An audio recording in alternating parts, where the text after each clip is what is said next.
Hey, good Sunday morning, everyone. This is Joe. Welcome to my scripture reflection for Sunday, March the 26th. I hope you're doing well on this Sunday morning. It is now only a few weeks until Easter, and Easter is a time for springtime, for changes, for positive, for life. A lot of positive connotations go along with Easter and the season that it is. I also want to mention, though, that Lent is not a bad season either. It's a time for refreshing, a time to really look inward and look outward, look inward at ourselves so we can look outward at what is there for us in the future. So I always say, Lent is not a totally somber time. It should be a time for positive looks at ourselves. So with that in mind, I ask you to quiet your minds and hearts as we prepare to hear today's gospel, which is from St. John chapter 11, verses 1 through 45. Now a man was ill, Lazarus from Bethany, the village of Mary and her sister Martha. Mary was the one who had anointed the Lord with perfumed oil and dried his feet with her hair. It was her brother Lazarus who was ill. So the sisters sent word to Jesus, saying, Master, the one you love is ill. When Jesus heard this, he said, This illness is not to end in death, but it is for the glory of God, that the Son of God may be glorified through it. Now Jesus loved Martha and her sister and Lazarus, so when he heard that he was ill, he remained for 2 days in the place where he was. Then after this he said to his disciples, Let us go back to Judea.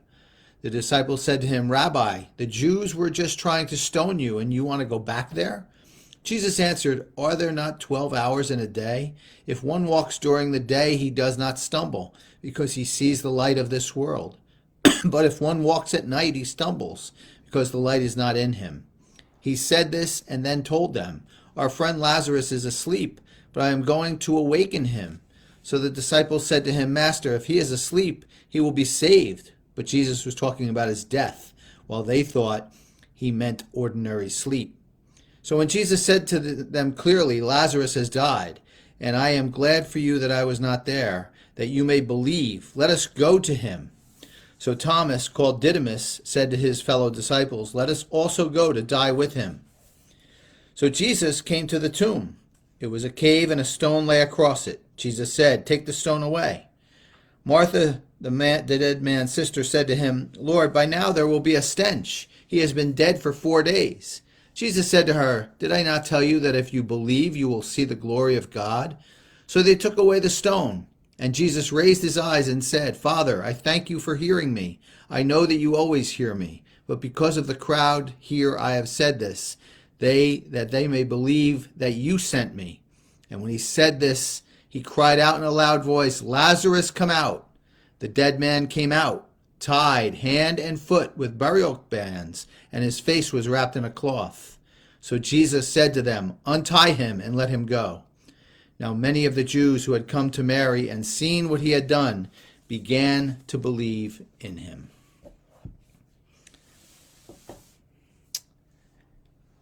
A very moving story, a story that is well known in the teachings of the resurrection.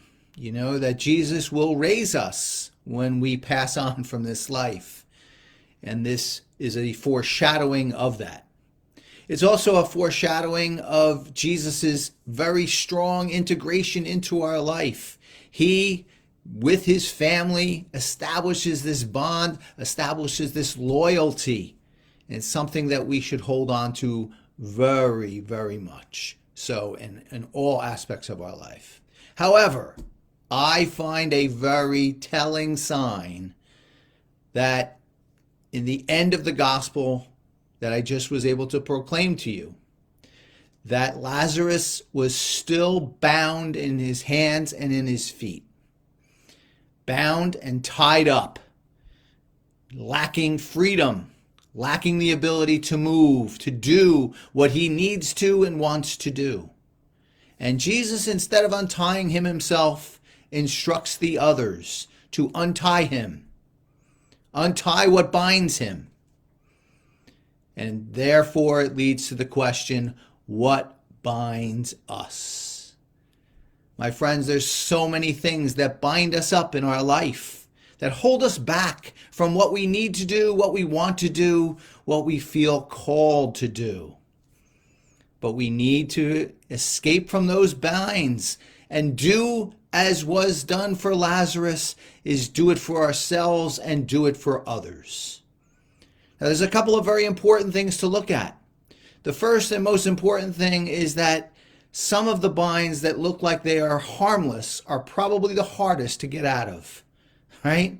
If you're tied with just some simple string, it might be harder to get out of than a huge rope that looks more ominous.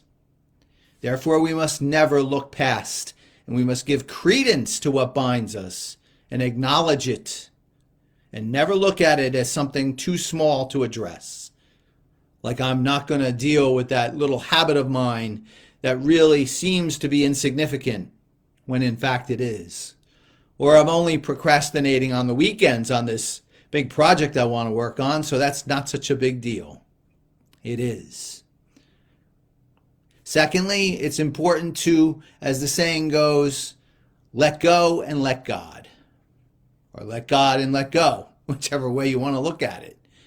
Give in some of these binds to God. He may have not untied Lazarus himself, but he had people there, and there are people in our life that can help us untie the binds as well. Look for them, appreciate them, and be willing to do for them as they do for you. These binds that are there, that are holding us back from this freedom, are not always the worst thing.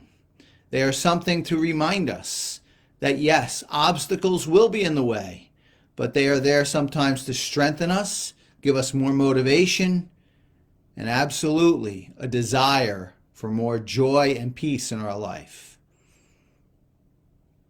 So the question comes in today for you and for me, for everyone else.